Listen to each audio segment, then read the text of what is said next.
নমস্কার বন্ধুরা, Nandita Das kitchen and ব্লগে আপনাদের সবাইকে স্বাগত জানাই। তো চলে এসেছি আবার একটি নতুন ভিডিও নিয়ে। তো বন্ধুরা দেখো, আজকে আমি বাড়ির গাছের টাটকা পুঠিয়া শিম নিয়েছি। তো অনেক দিন ধরেই ভাবছি যে সর্ষে পোস্ত দিয়ে শিম খাবো, তো খাওয়া হয়নি, তাই আজকে ইচ্ছে করলো। তো চলো বন্ধুরা, আজকে রেসিপিটা শেয়ার করি। তো আমি শিমগুলোকে দেখতে পাচ্ছ পরিষ্কার করে ধুয়ে নিয়েছি, একটা বাটির মধ্যে নিয়ে নিয়েছি।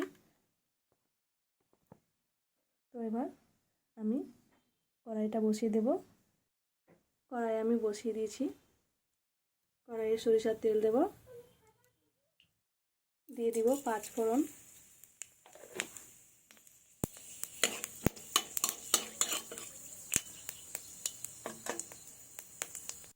আর দিয়ে দিব একটা কাঁচা লঙ্কা।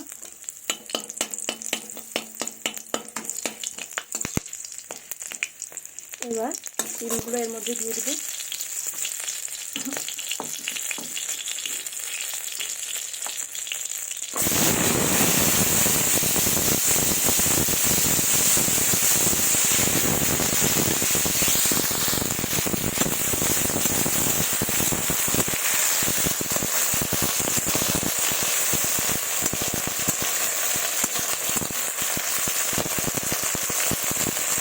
দিয়ে দেবো পরিমাণ মতো লবণ ও হলুদ গুঁড়ো।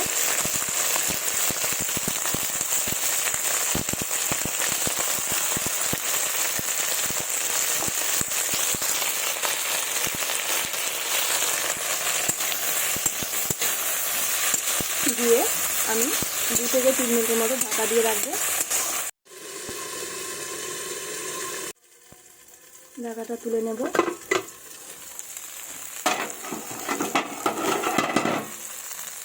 দেখো বন্ধুরা, আমার শিমটা গলে গেছে, সেদ্ধ হয়ে গেছে প্রায়। এবার আমি এর মধ্যে কাঁচা লঙ্কা বাটা, আদা বাটা আর দেব জিরে বাটা পরিমাণ মতো।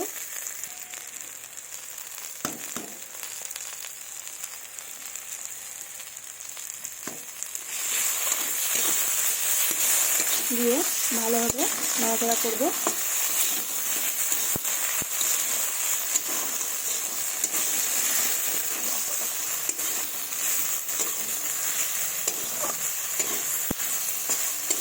এভাবে একটু নাড়াচাড়া করে দিচ্ছি ভালোভাবে। এই দেখো বন্ধুরা, কত সুন্দর হয়েছে শিমের এই রেসিপিটা। খেতে কিন্তু দারুণ টেস্ট হয় বন্ধুরা।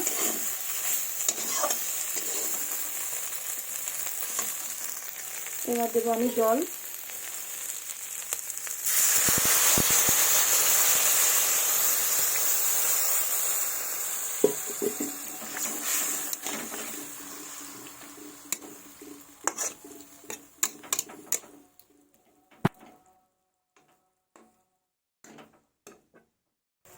তো আমি জল দিয়ে দিয়েছি। এবার আমি এটাকে কিছুক্ষণ ভালোভাবে ফুটতে দেবো। তো বন্ধুরা, তোমরা যারা যারা আমার চ্যানেলটি এখনও সাবস্ক্রাইব করোনি, প্লিজ আমার চ্যানেলটি সাবস্ক্রাইব করো, লাইক কমেন্ট শেয়ার করো, আর আমার পাশে থেকো বন্ধুরা। তোমাদের ভালোবাসা আমার খুবই খুবই প্রয়োজন।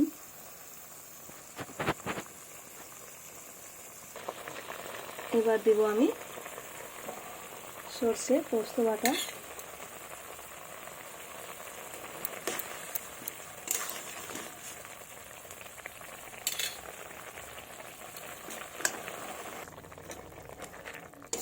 নিজে দেখো বন্ধুরা, কত সুন্দর হয়ে গেল, জাস্ট খেতে অসাধারণ লাগবে।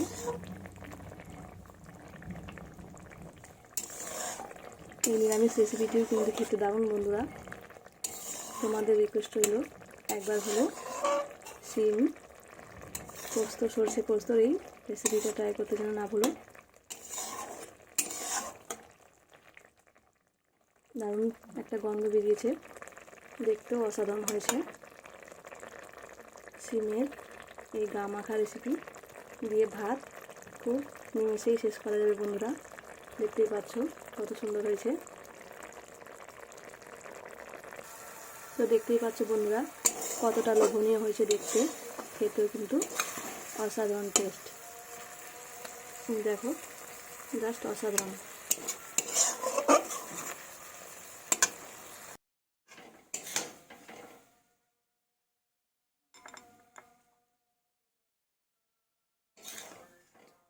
খুব সুন্দর বন্ধুরা, এই যে দেখো